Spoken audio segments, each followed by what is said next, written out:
Hey, salut les gars, bonjour, bonsoir chez vous, en Afrique, en Europe, en Asie, en Amérique et partout dans le monde. Moi, c'est Bibene, je reviens pour une autre vidéo. Pour vous qui êtes déjà des habitués de ma chaîne YouTube en Afrique et en diaspora, eh bien, continuez à liker, à partager la vidéo pour que tout le monde soit au parfum de l'existence de cette chaîne.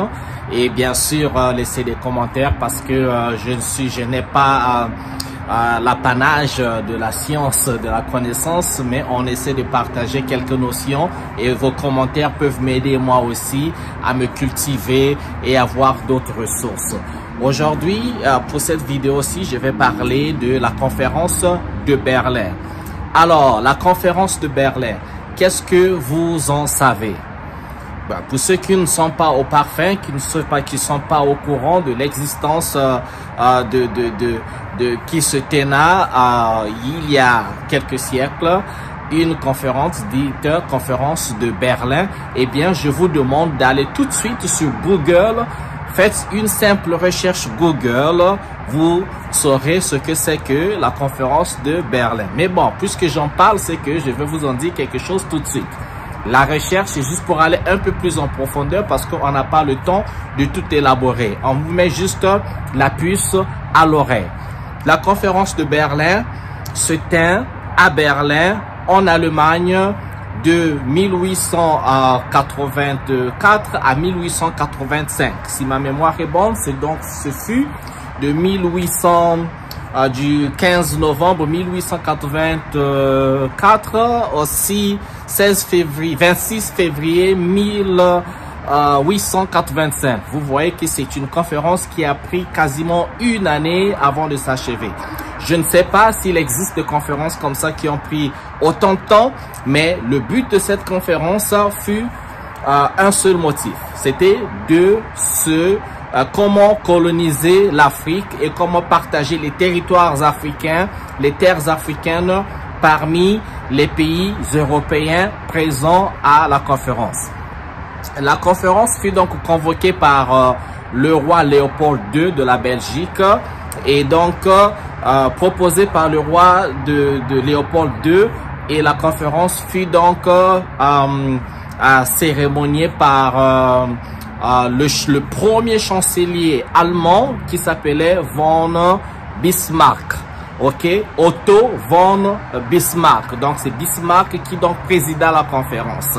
Et donc durant la conférence, il y a eu un travail qui s'est fait avant même la conférence. Donc le travail était celui de l'exploration de l'Afrique.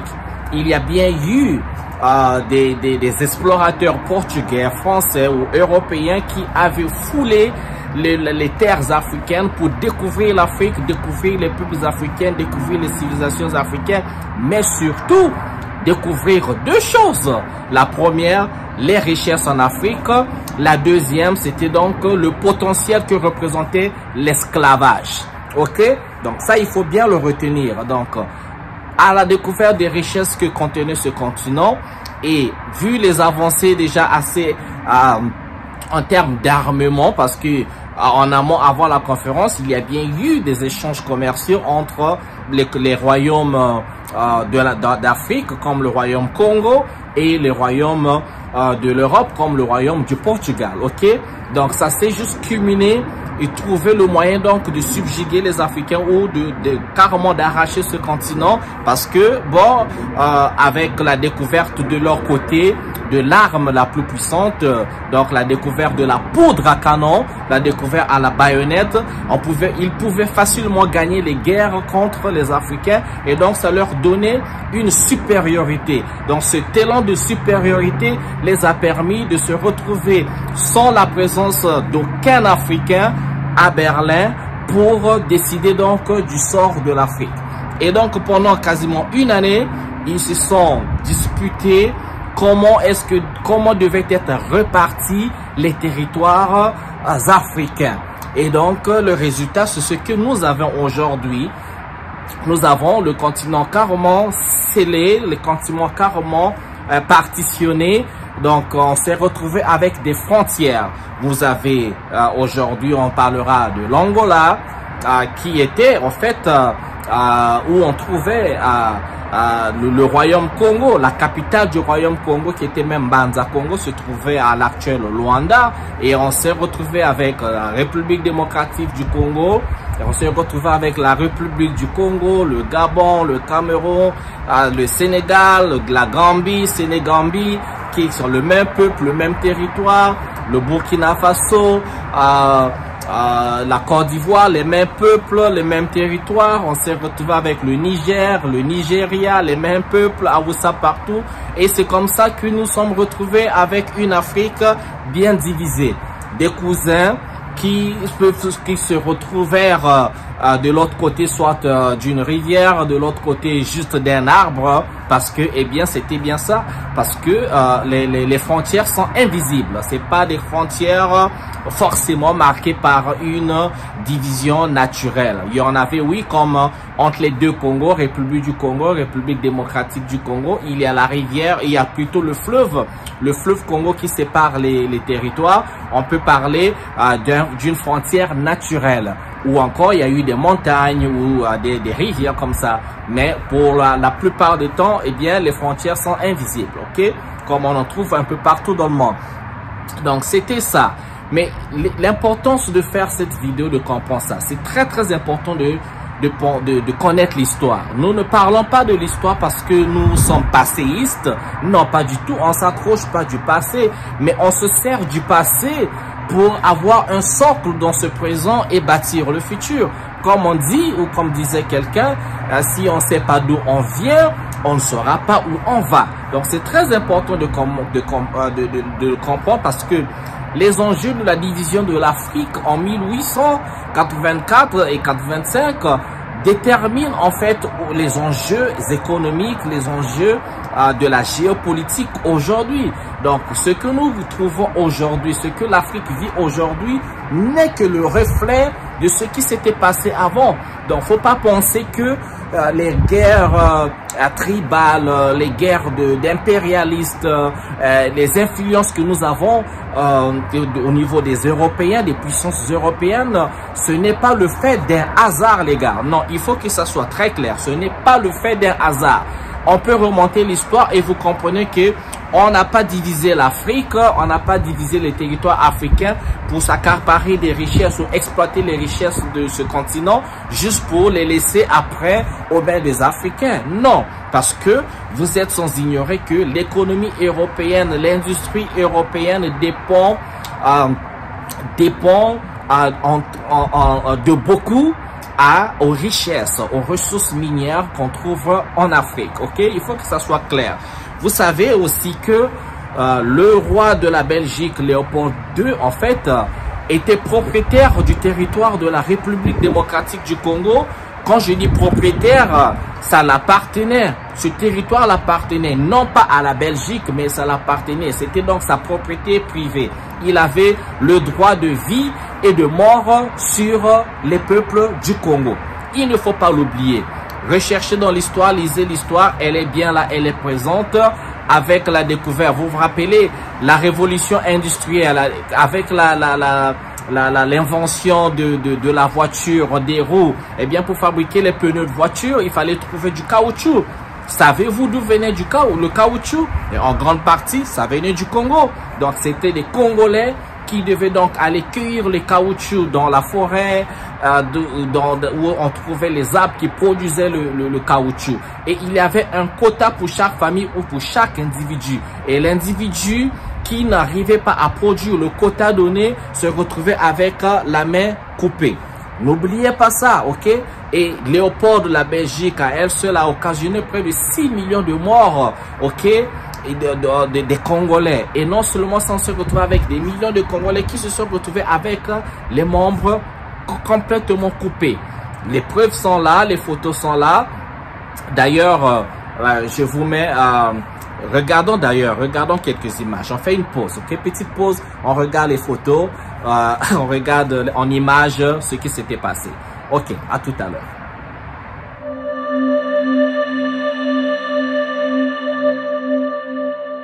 Cet homme s'appelle Salah. Il regarde le pied et la main coupés de Boali, sa fille âgée de 5 ans. Ce cliché a été pris en 1904, au cœur de l'État indépendant du Congo, une immense propriété privée qui emploie des millions de travailleurs exploités. Derrière l'objectif, Alice Seeley Harris, une jeune Britannique sans expérience de photographe, mais dont les images vont déclencher un coup de tonnerre, jusqu'à déstabiliser le pouvoir tyrannique du propriétaire des lieux, Léopold II, le roi des Belges.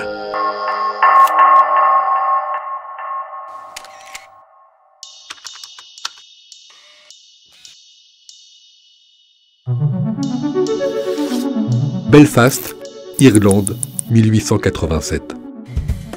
Pour son fils Johnny qui aime faire du tricycle, John Boy Dunlop invente l'ancêtre de la chambre à air, un tube de caoutchouc rempli d'air fixé à une roue de vélo. Les cyclistes adorent, les frères Michelin aussi. André et Édouard perfectionnent l'idée et l'adaptent à l'automobile alors en plein essor. Conséquence, la demande de pneus provoque un boom du caoutchouc.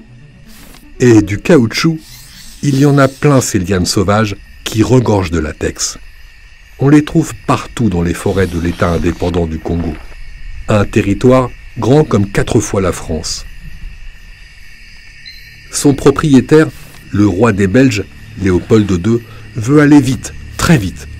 Il faut saigner ces lianes sans tarder, avant que les plantations d'arbres à caoutchouc des pays concurrents, en Amérique latine et en Asie, parviennent à maturité. Après avoir fait main basse sur l'ivoire de la région, Léopold II ordonne la collecte du maximum de caoutchouc.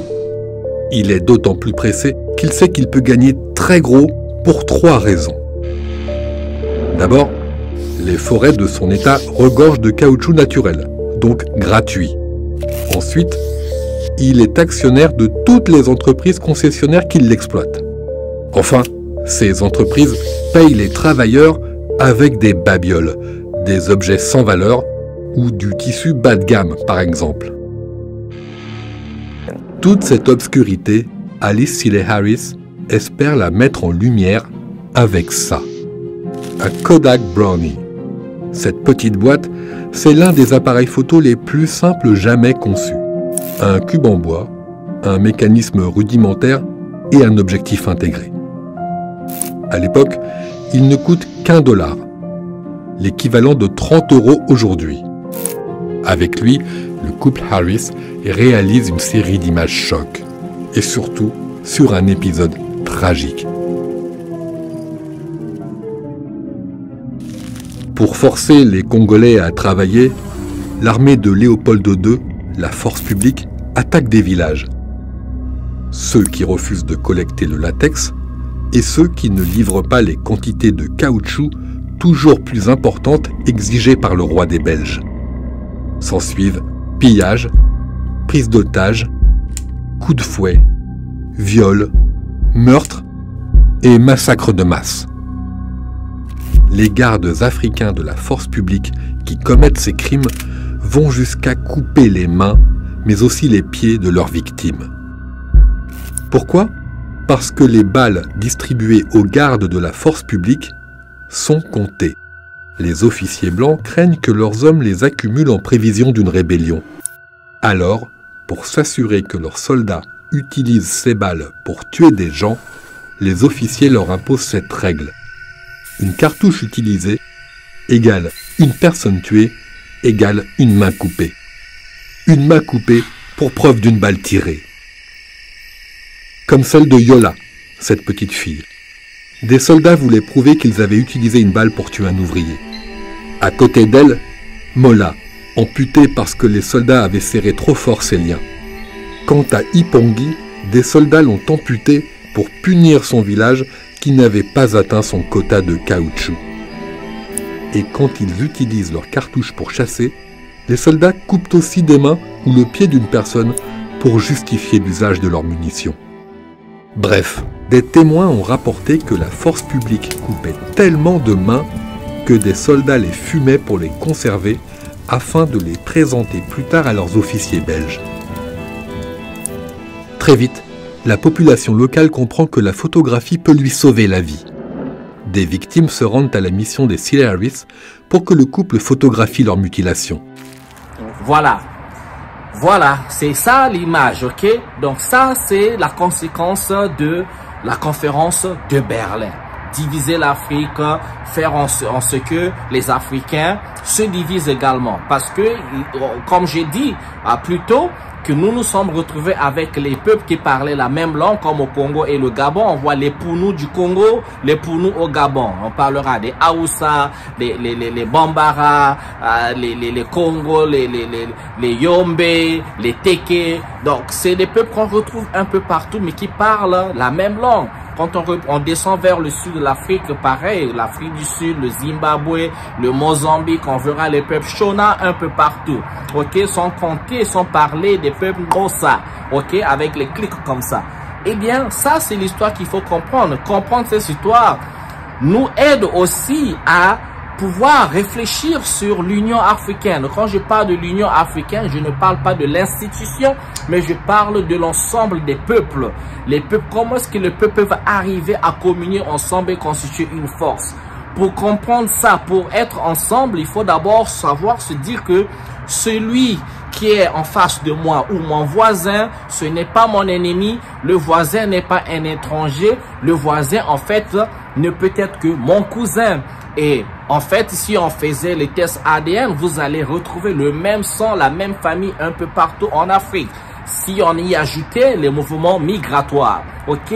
Donc, comprendre ça peut nous permettre de savoir, je ne peux pas faire du mal à mon voisin parce que c'est mon cousin, c'est mon frère, nous avons le même sang.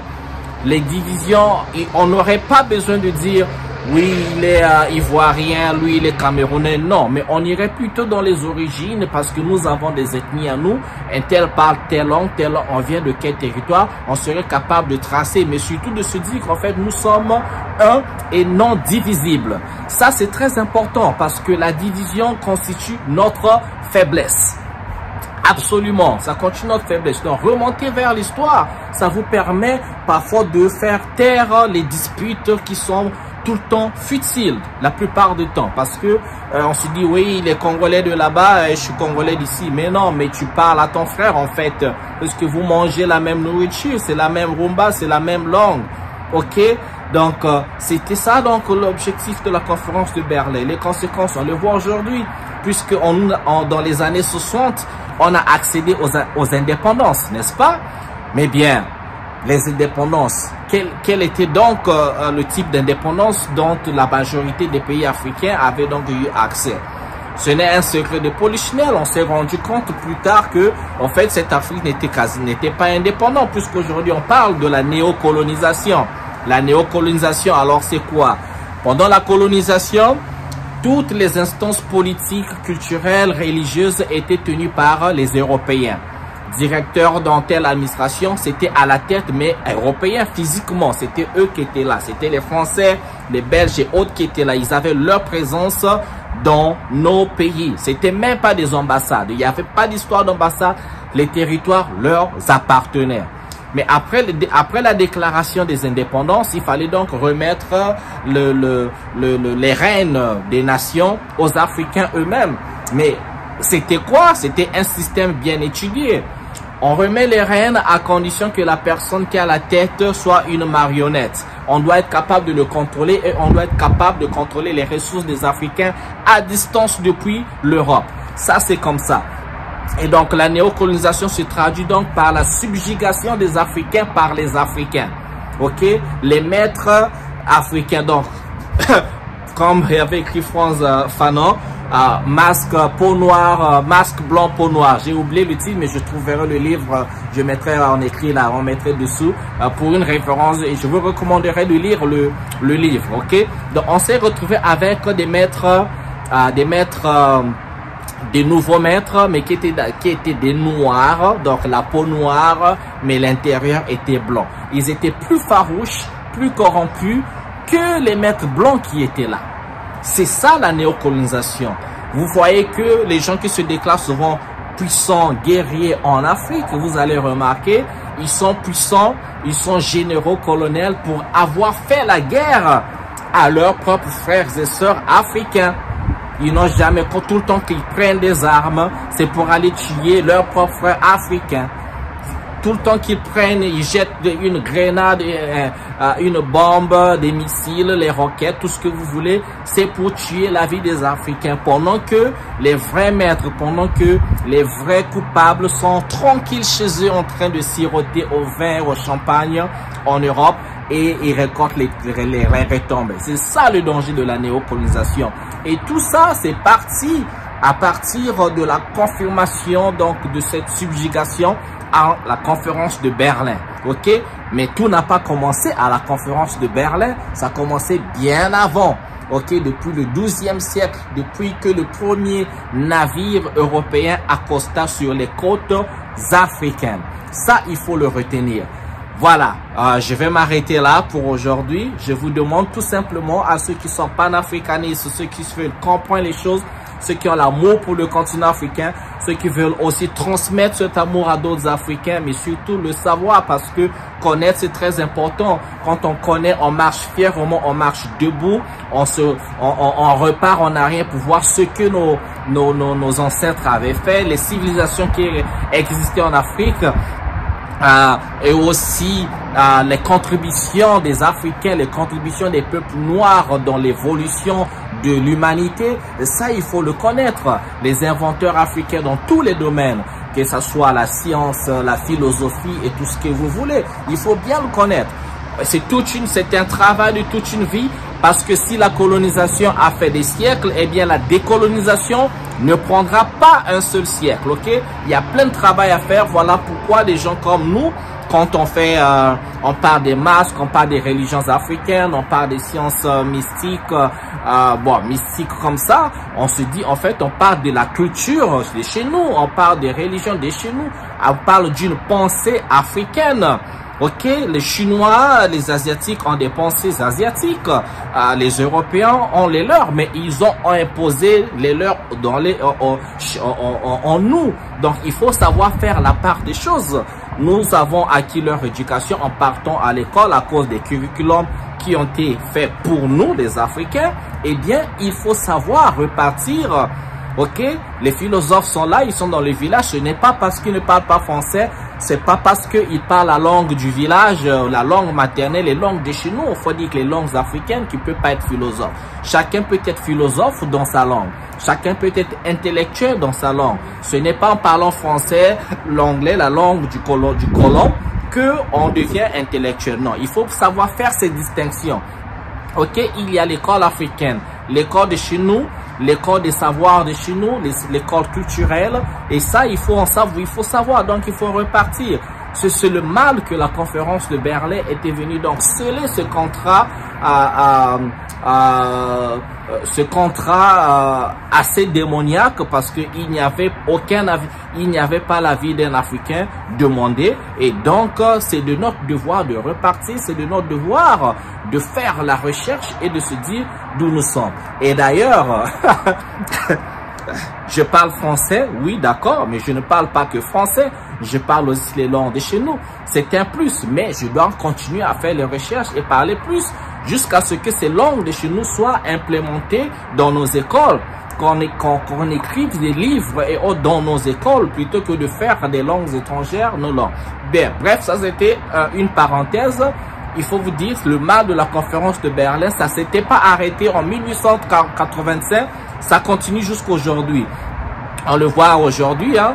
Pour vous donner un exemple, on avait le Soudan, aujourd'hui on a deux Soudans, Soudan du Sud, Soudan du Nord, c'est divisé. Si vous creusez, vous allez retrouver les mêmes personnes, les descendants des gardes de la conférence de Berlin, vous allez les retrouver.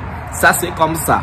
Et il y a quoi? Il y a qu'un autre pays. On va reprendre encore l'Éthiopie et l'Érythrée. C'est vrai que l'Éthiopie n'avait pas été colonisée, mais aujourd'hui, l'Éthiopie se retrouve avec un autre territoire appelé l'Érythrée. Mais c'est le même peuple qui parle les mêmes langues. Ils parlent amharique, ils parlent tingrinya, n'est-ce pas? Mais si vous creusez, vous allez retrouver les mêmes gars les descendants des gardes de la conférence de Berlin. On va pas parler des génocides et autres. Donc, il faut faire très attention, il faut être très averti. Merci de m'avoir suivi. Partagez la vidéo max, laissez les commentaires. Moi, je vous laisse les ressources en bas comme ça et aussi dans les notes. Cliquez sur les ressources. Exploitons les gares, ok? Je vous remercie. Je vous souhaite bien le bonheur chez vous. On se retrouve pour une autre vidéo, toujours dans ma série en Afrique et en diaspora. Je vous adore les gars. Ciao, ciao.